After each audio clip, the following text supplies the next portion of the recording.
Good morning, good afternoon, good night, wherever you are in the internet world. Welcome to another edition of Building Independence.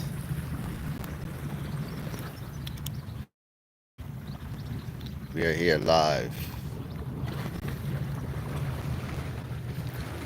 in Bermuda, and we're going to be talking about stuff.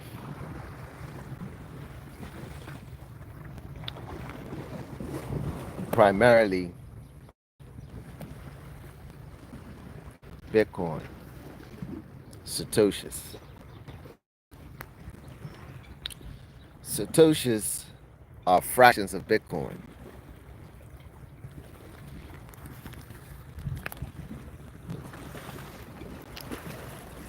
One tenth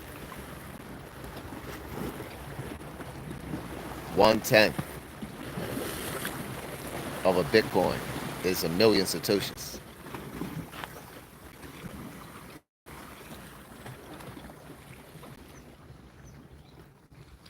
So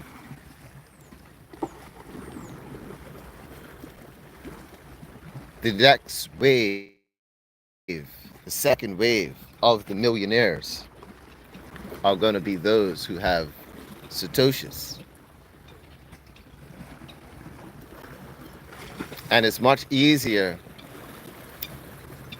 than it ever will be right here, right now, at this time, to acquire a million Satoshis or to position yourself to have as close to a million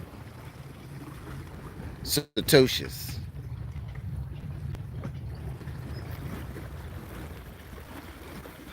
Because when the Satoshi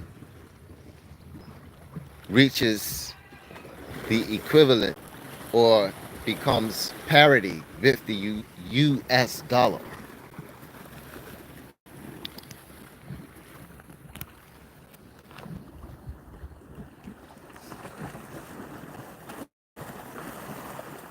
then that's when things are going to really start getting extremely interesting for those who accomplish that feat. Because by then, there will be systems that are multi-connected, whereby we won't even have to sell our Satoshis. We won't have to cash out. This is why the second wave of millionaires is going to be much more, and it's going to make a stronger connection for the whole Bitcoin community.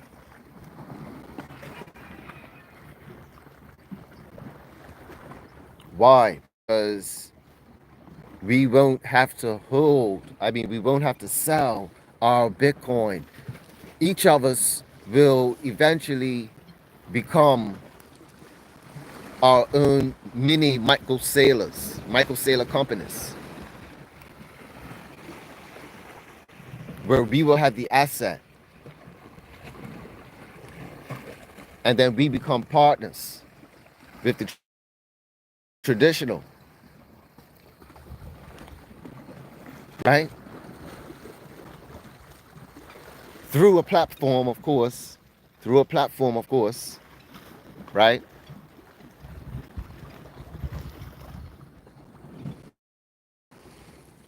You could check out the Bitcoin Way. I'm not being paid by them. This isn't an advertisement. This is just information, knowledge that I believe if you're watching the same things that I'm watching, I see these same shows that are educating people on where the space is going and how you can take custody,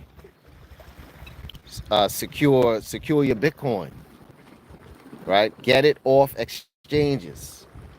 How to secure your Bitcoin so that you have custody of your Bitcoin. For example, the United States doesn't really have the Bitcoin because they don't have custody over the Bitcoin that they claim that they have. The 200,000 Bitcoin that they're saying that they're going to keep for the strategic reserve, they don't have custody of it. So they can't really say that it's theirs. So that's why the legislation and everything is taking so long, because this information is circulated. How can we say that it's ours if we don't really, if we don't really control it? Who has the keys? Not your keys, not your crypto, right? But hey, the fact that they can't find it, we could still add that as a plus to the Bitcoin community because we know that those tokens will never be sold.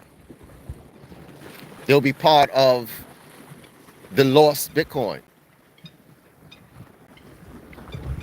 which is going to add to the scarcity component of the price movement of Bitcoin going in the trajectory that it's going. You see it going, right? Well, over 100. And I was looking at the 7-day chart. I look long term.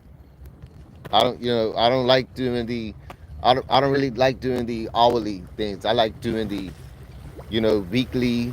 I like looking at the weekly charts, the monthly charts. It keeps me grounded in the space where I'm in, and I'm able to maneuver.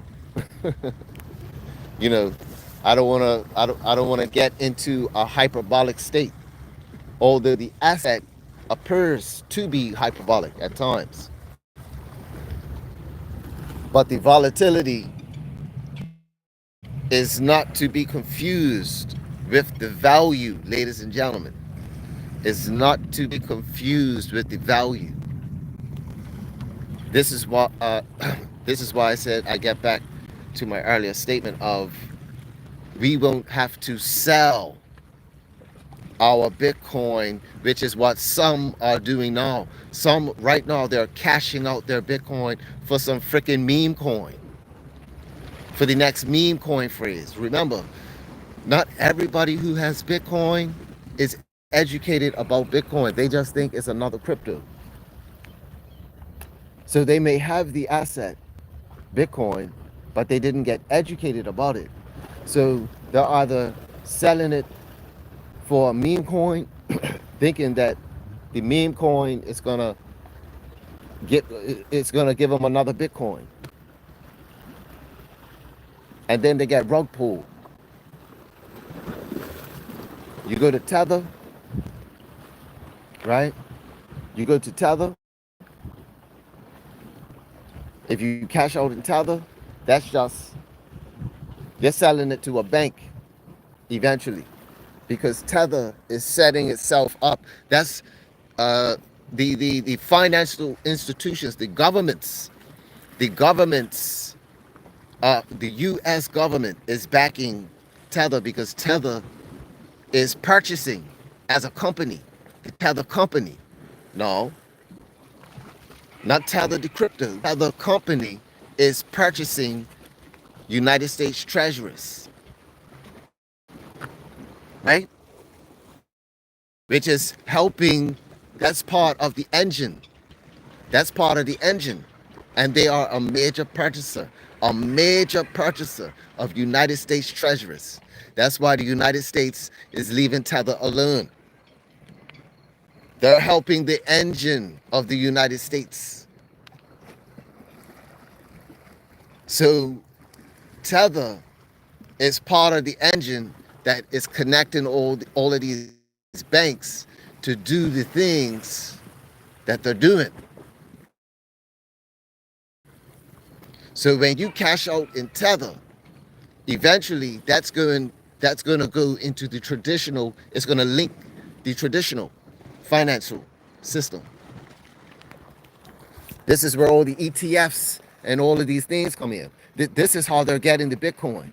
When people cash out, when they cash out,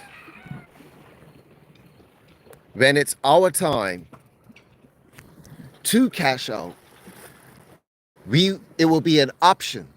Cashing out will be an option.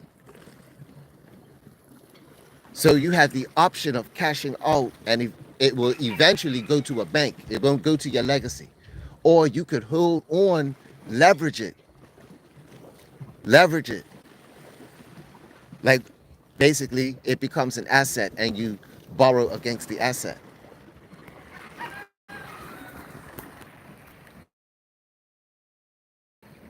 The asset increases in value and overtakes the debt that you owed.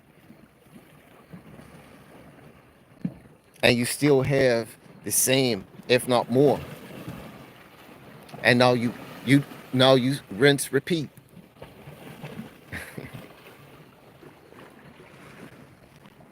That's how you build generational wealth. But you have to have the asset. What's the asset that's going to be doing this? That's going to be driving the engine of the family forward. That's what has to be documented. That's what has to be reconnected. That's what has to be educated, transferred, conveyed through the masses. This is why I'm putting out this content. This is one of the reasons why you have to lead by example.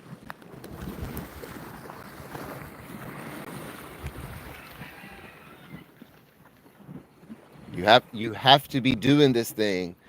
You're not going to learn about it in a classroom if you have not physically done any of the transactions.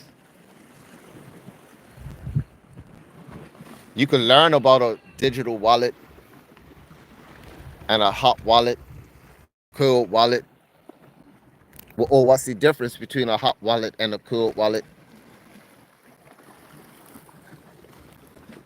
But do you know what one looks like? Have you utilized it? That is what takes the real time. That's what's taking the real time.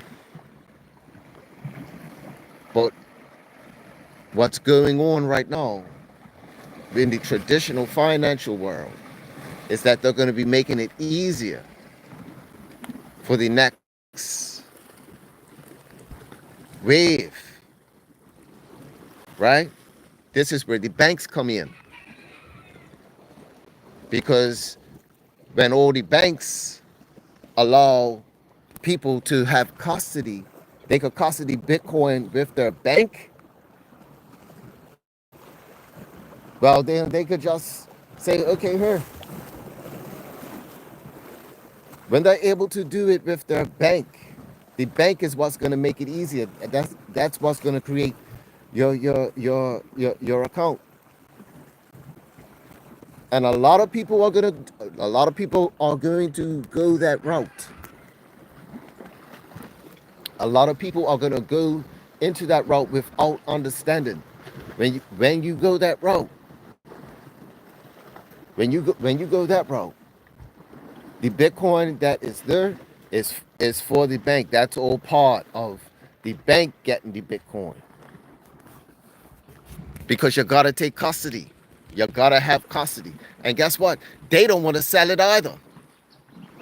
It's not gonna be in the bank's best interest to sell it. So the Bitcoin that becomes your account is the asset.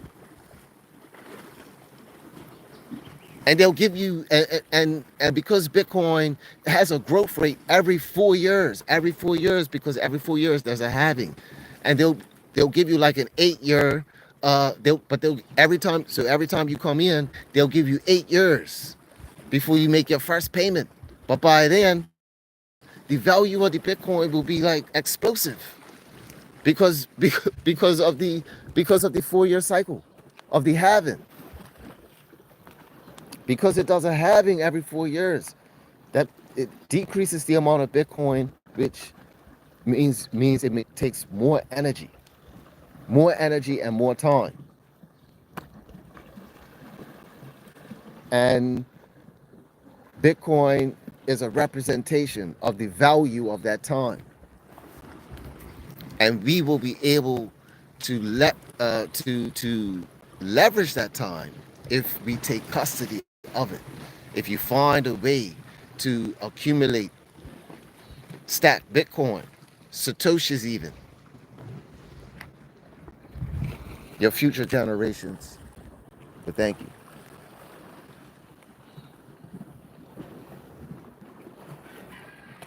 that you did the first move.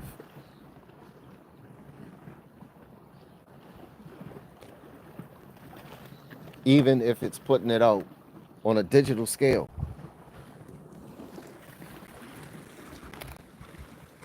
In oratory format.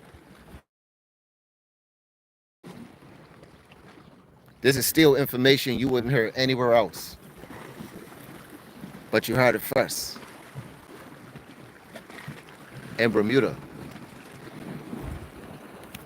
from the Bermuda Triangle. We're live and direct in a crypto world.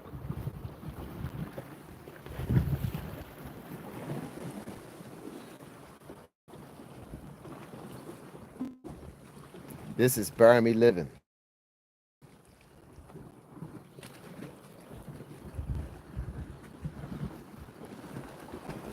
Real life.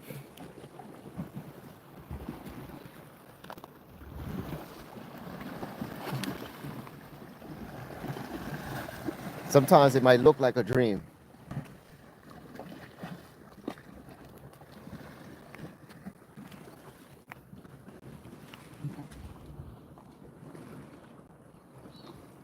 But you could really find yourself standing on the rock.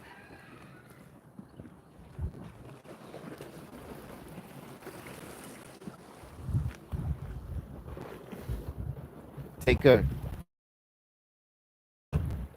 Bless up.